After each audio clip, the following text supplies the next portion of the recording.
Dear student, Gayatri PG college Sanchore की online classes में आपका स्वागत है। आज हम BSc BEd part first inorganic chemistry में नेक्स्ट जो टॉपिक है,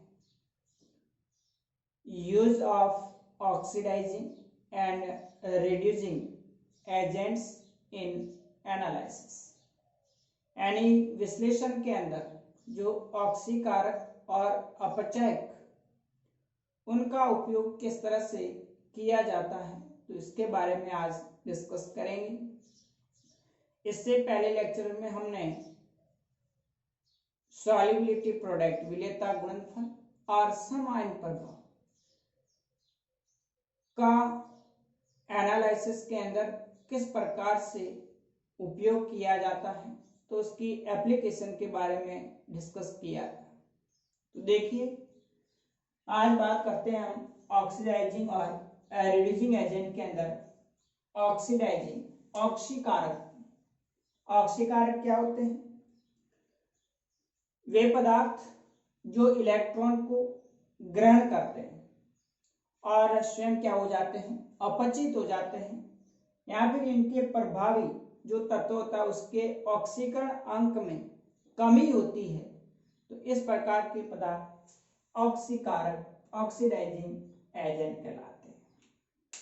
वे पदार्थ जो इलेक्ट्रॉन ग्रहण करते हैं, इलेक्ट्रॉन एक्सेप्ट करते हैं और स्वयं क्या होते हैं, अपचित होते हैं, इनके प्रभावी तत्वों के ऑक्सीकरण अंक में क्या होती है, कमी होती है, तो ऐसे पदार्थ ऑक्सीडाइजिंग एजेंट, ऑक्सीकारक कहलाते हैं। जैसे KMnO4 है, पोटेशियम परमैंगनेट है, पोटेशियम डाइक्रोमेट K2Cr2O7 है, नाइट्रिक एसिड है, तो इनका जो उपयोग होता है वो ऑक्सीकारक के रूप में किया जाता है।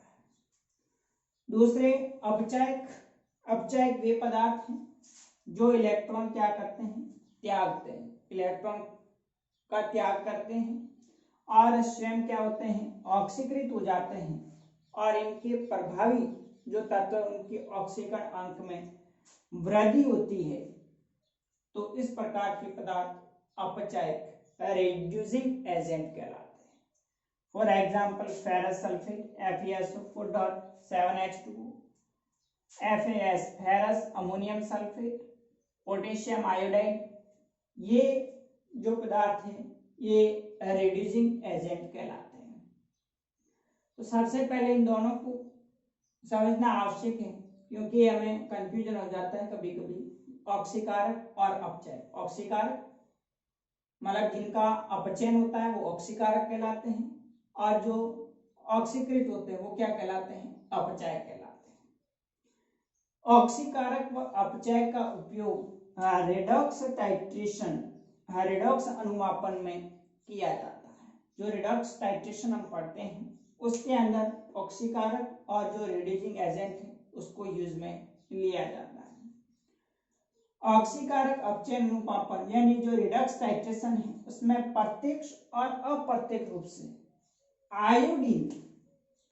आयोडीन जो होता है डायरेक्टली या फिर इनडायरेक्टली, इसका उपयोग ऑक्सीकारक के रूप में होता है। विशेषकर जो आयोडीन होती है, ज्यादातर हम जो प्रैक्टिकली टाइट्रेशन, रिडक्स टाइट्रेशन करते हैं तो उसमें आयोडीन को यूज में लिया जाता है।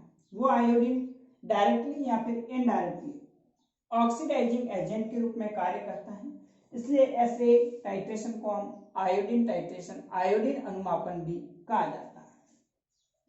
ये अनुमापन दो प्रकार का होता है, एक आयोडीमेट्री और दूसरा आयोडोमेट्री, यानी आयोडीमिति और आयोडोमिति। अब देखिए, इसके बारे में आगे हम डिस्कस करें। आयोडीमिति और आयोडोमिति, यानी जो आयोडीमेट्री और आयोडोमेट्री होता है वो किस प्रकार से अनुमापन के अंदर इनका उपयोग किया जाता है। तो आयोडीमिति जो होता है उसमें आयोडीन जो होता है वो मानक विलयन है, उसका उपयोग ऑक्सीकारक के रूप में किया जाएगा। जो मानक विलयन स्टैंडर्ड सॉल्यूशन आयोडीन का होगा उसको हम ऑक्सीकारक के रूप में यूज में लिया जाता है। यहाँ पर आयोडीन की मानक विलयन का अनुमापन अपचायक पदार्थ के विलयन से किया जाता है। उस आयोडीन मानक सॉल्यूशन को हम रिड्यूसिंग एजेंट के साथ में टाइट्रेट करते हैं।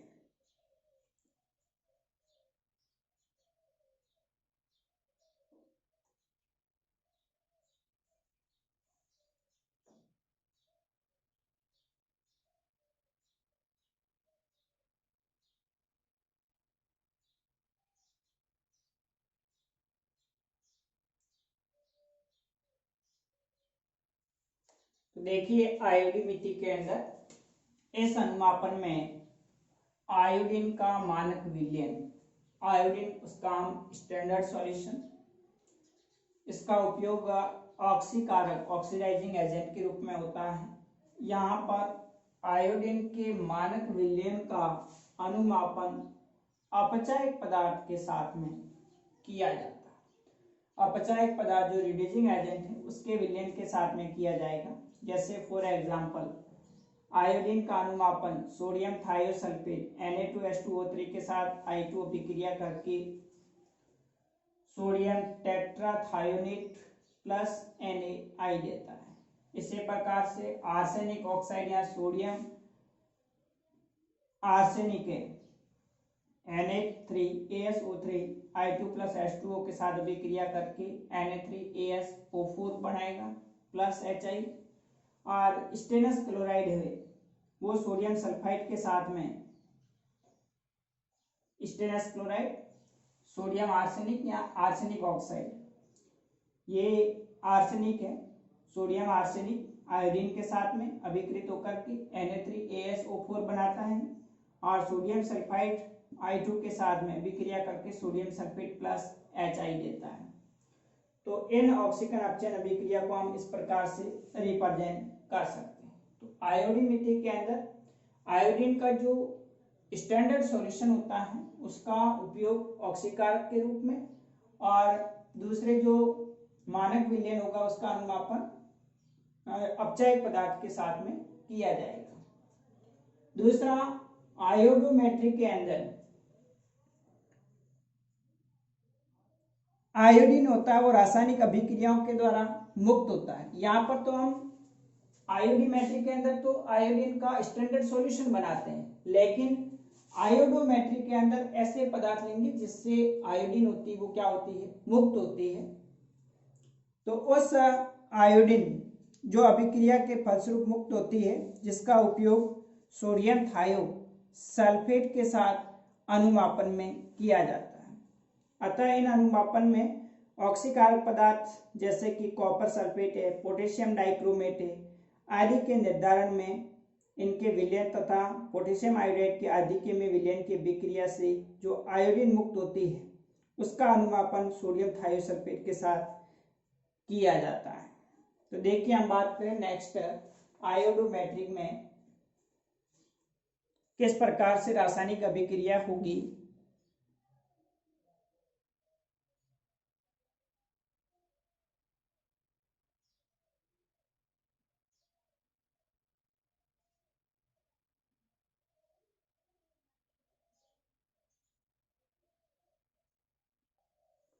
देखिए आयोडोमेट्री के अंदर इस अनुमापन में आयोडीन जो होती है उस आयोडीन की जो रासायनिक अभिक्रिया है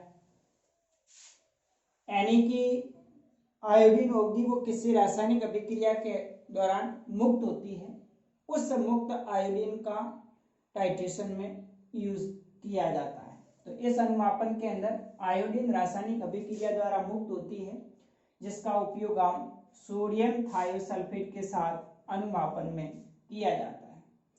उस आयोडीमेट्री के अंदर तो हम डायरेक्ट आयोडीन विलयन को यूज में लेते हैं। यहाँ पर ऐसे पदार्थ जिससे आयोडीन मुक्त होती है उस आयोडीन मुक्त को सोडियम थायोसल्फेट के साथ में अनुमापन किया जाता है। अतः इस अनुमापन में ऑक्सीकारक पदार्थ जैसे कॉपर सल्फेट है, पोटेशियम डाइक्रोमेट है आदि का निर्धारण इनके विलयन तथा के के अधिके का विलयन की विक्रिया के फलस्वरूप मुक्त आयोडीन अनुमापन सोडियम थायोसल्फेट से करके किया जाता है। तो यहाँ जो आयोडोमेट्रिक के अंदर जैसे सोडियम थायोसल्फेट है, इसका टाइट्रेशन के लिए जो आयोडीन होगी वो पोटेशियम आयोडाइड जो विलयन होगा उससे मुक्त होगी और उस मुक्त आयोडीन को पोटेशियम डाइक्रोमेट या देखो कॉपर सल्फेट के साथ में किया ही है, cuprous iodide copper potassium sulphate plus I2 निकलती है। पोटेशियम डाइक्रोमेट सल्फ्यूरिक अम्ल और पोटेशियम आयोडाइड के साथ अभिक्रिया करके K2SO4 और chromium sulphate plus H2O plus I2। तो इस प्रकार से आयोडीन का अनुमापन से सोडियम थायोसल्फेट से करके किया जाता है।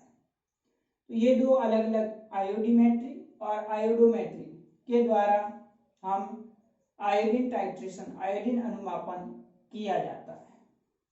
अब हम बात करें नेक्स्ट बफर सॉल्यूशन। बफर विलयन क्या होता है, तो इसका भी शॉर्ट क्वेश्चन एग्जाम के अंदर पूछा जाता है। बफर विलयन क्या है?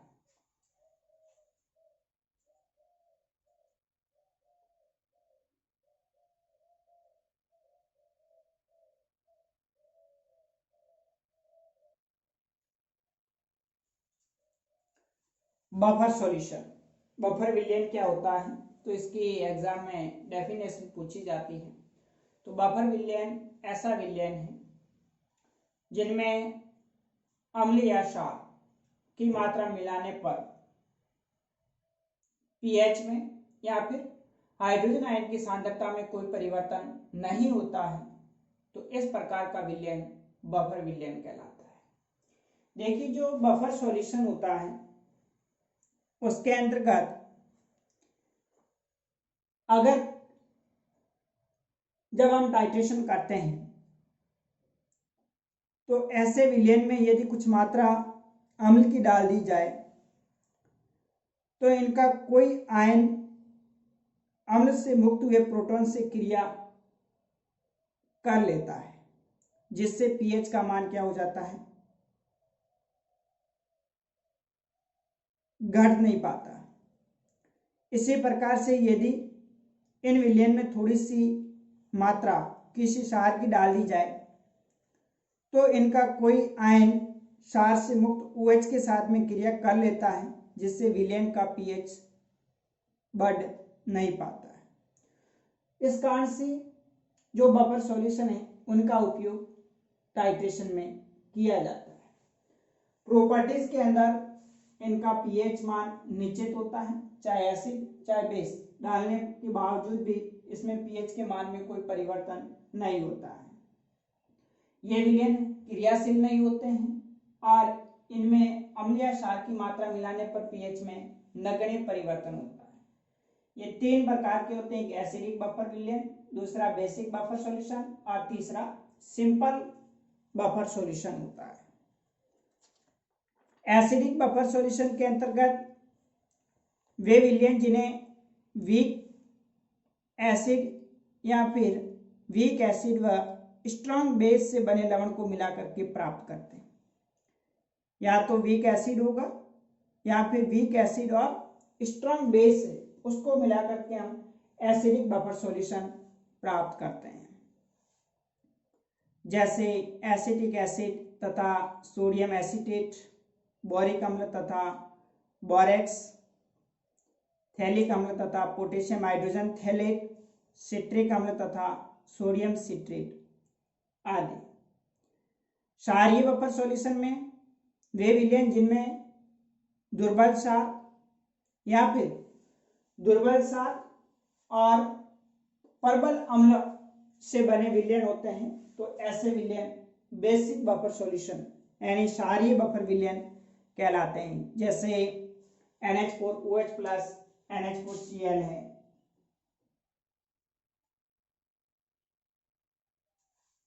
Ammonium hydroxide